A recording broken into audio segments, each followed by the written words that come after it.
আলোচনায় বাজেট আলোচনায় অন্য ভাষা নয়, বাংলা ভাষাতেই রাখতে হবে নিজের বক্তব্য।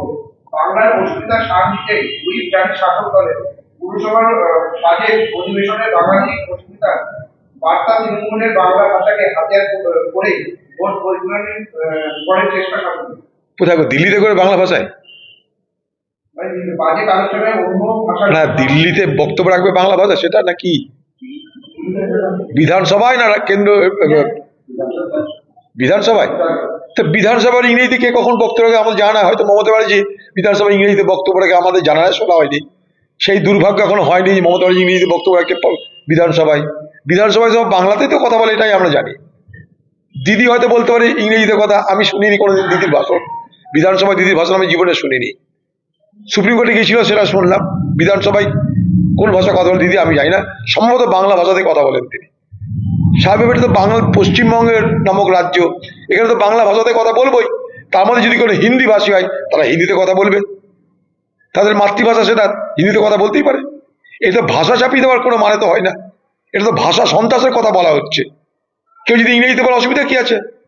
পশ্চিমবঙ্গে যারা খ্রিস্টান আছে, উনার দলে তো অনেক অ্যাংলো ইন্ডিয়ান আছে, বড় বড় নেতা, তারা ইংরেজি কথা বলে অসুবিধা আছে? ভাষা সন্ত্রাস করে লাভ কি আছে? এই ভাষাতেই বলতে হবে আমাকে কথা।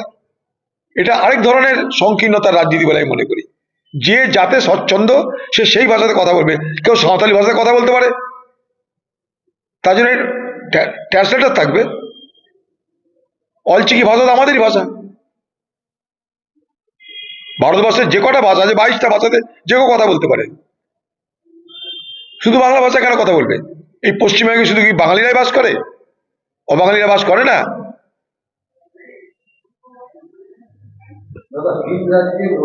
मजदूर की मौत होती है और वो मौत कोई साधारण मौत ना होते हैं, नहीं होते हैं, तो सूबे की सरकार की ये जिम्मेवारी बनते कि वो खुद इस मुद्दे को लेकर तफ्तीश करे, जांच पड़ताल करे।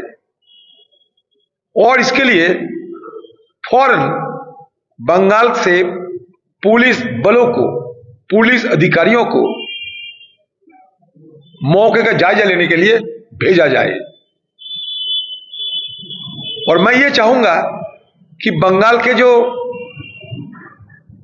खोका बाबू है, भतीजा है, वो भतीजा साथ में जाए, क्योंकि भतीजा ज्यादा लाश आने पे दुख दर्द व्यक्त करते हैं और लाश आते ही सियासत करना शुरू कर देते हैं।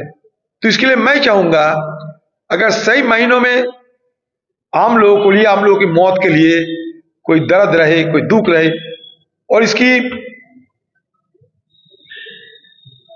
बंद करने के लिए कोई प्रयास रहे, तो सीधे तौर पे जहां यह घटना घटी है फौरन वहां चले जाए और जांच पड़ताल की कोशिश करें। ডিএম ও বিরোধের চাপে নন্দিনী চক্রবর্তী কথায় আর নন্দিনী চক্রবর্তীকে দিয়ে পুরো র্যাকেট চালাচ্ছে মমতা। বুঝলেন আরেকবার বল। তৃণমূলের কথায় ডিএম ও বিরোধের চাপে নন্দিনী চক্রবর্তীর কথায় আর নন্দিনী চক্রবর্তীকে দিয়ে পুরো র্যাকেট চালাচ্ছে বলছে। সেসব বলতে পারো কি কোথায় র্যাকেট চালাচ্ছে। তবে এখানকার যারা সরকারি আধিকারিক, যারা বড় বড় পদে আছে, সব তৃণমূলের দালালি করে, এটা আমরা সবাই সবসময় বলি, আজও বলছি। নির্বাচনের আগে ফের বঙ্গে অমিত শাহ মায়াপুরে ইস্কনের একাধিক ধর্মীয় কর্মসূচি সাহেব ধর্মীয় আবেগ ভোটের জয়ের চেষ্টা। দেখুন, বিজেপি পার্টি তো ধর্মীয় আবেগকে হাতিয়ার করে ভারতবর্ষে ভোট করছে, তার সঙ্গে বাংলা পশ্চিমবঙ্গে বাদ দেবে? ধর্মীয় আবেগ, তার সঙ্গে বিভাজন, এটাই বাংলার রাজনীতির এখন নিয়ম হয়ে দাঁড়িয়েছে। আমরা সেখান থেকে বেরিয়ে আসতে চাইছি। বাংলার মানুষকে বলবো, আপনাদের জীবনের আরো অনেক সমস্যা আছে, অনেক মৌলিক সমস্যা আছে, শিক্ষা, স্বাস্থ্য, রুটি রুজি সবকিছু আছে। নির্বাচন রাজনৈতিক হোক, নির্বাচন ধর্মীয় না হয়ে নির্বাচন রাজনৈতিক হোক, নির্বাচন সাম্প্রদায়িক না হয়ে নির্বাচন মানুষের পক্ষে বিপক্ষে রায়ের মাধ্যমে পরিচালিত হোক, এটাই আমাদের বক্তব্য। ক্ষমতা তো থাকেই, সেই ক্ষমতা তারা প্রয়োগ করতে পারে কোথাও, সেটাতে আমাদের তো কিছু বলার নেই। আমাদের বক্তব্য একটাই, সাধারণ মানুষ যেন হয়রানির শিকার না হয়, মানুষ যেন নিশ্চিন্তে নিরাপদে নির্বিঘ্নে ভোট দিতে পারে, এইটা করার দায়িত্ব নির্বাচন কমিশনের। সেখানটা নির্বাচন কমিশনের যেন কোনো গাফিলতি না হয়, কারণ নির্বাচন কমিশনের বিরুদ্ধে দেশ জুড়ে অনেক অভিযোগ আছে। সেই জায়গাটায় নির্বাচন কমিশনের ভাবমূর্তিকে স্বচ্ছ রাখা এবং নিরপেক্ষতা বজায় রাখা, তার জন্য যা যা করা নির্বাচন কমিশন করবে। আমাদের বক্তব্য একটাই, এক, মানুষ যেন হয়রানির শিকার না হয়, বৈধ ভোটার যেন একটাও বাদ না যায়, এবং নির্বাচন যেন নিরাপদে নিশ্চিন্তে নির্বিঘ্ন হয়। রাজ্যের নাম পশ্চিমবঙ্গ, এখানে নির্বাচন মানে আতঙ্ক, নির্বাচন মানে সন্ত্রাস, নির্বাচন মানে হিংসা, সেটা যেন না হয়। ভিন রাজ্যে মহিলা শ্রমিকের ঝুলন্ত দেহ উদ্ধার চাঞ্চল্য, মৃতের পরিবারের দাবি যে আত্মহত্যা করেনি, তাকে খুন করা হয়েছে। এখানকার পুলিশকে সেখানে যাওয়া পাঠানো দরকার এক্ষুনি।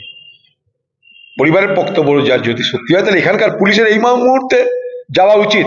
আর সঙ্গে খোকাবাবু গেলে আরো খুশি হব। খোকাবাবুর লাশ আসার পর লেকচার, মানে ওইখানে যেতে হবে, ওইখানে খোকাবাবু যাওয়া দরকার। লাশ এসে সেখানে আতর ছড়িয়ে লাভ নাই, যেখানে হচ্ছে সেখানে যাও। দাদা এটা হিন্দিতে বলুন, এটা হিন্দিতে লাগবে। এই বাংলাদেশ তো হ্যাঁ, আইএসএফের সম্প্রদায় নারায়ণ 32 আসনে লড়তে চাইছে ফরওয়ার্ড ব্লক। আইএসএফের সঙ্গে সিপিএম এর যোগ করতে পারে, কিন্তু আইএসএফের সঙ্গে কোনো সমঝোতা করতে চায় না ফরওয়ার্ড ব্লক। দেখুন, আইএসএফের সঙ্গে সিপিএম আগে তো জোট হয়েছে, হয়নি তা না, পুরনো সম্পর্ক আছে।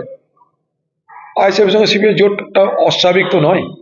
ফরওয়ার্ড ব্লক সেটা মানছে না। হ্যাঁ, পরাল ব্লকের কি আছে যাই না, পরাল ব্লকের তার একটা পার্টি, সে মানছে না, তার ব্যাপার। এখানে আমাদের কোনো বক্তব্য নেই।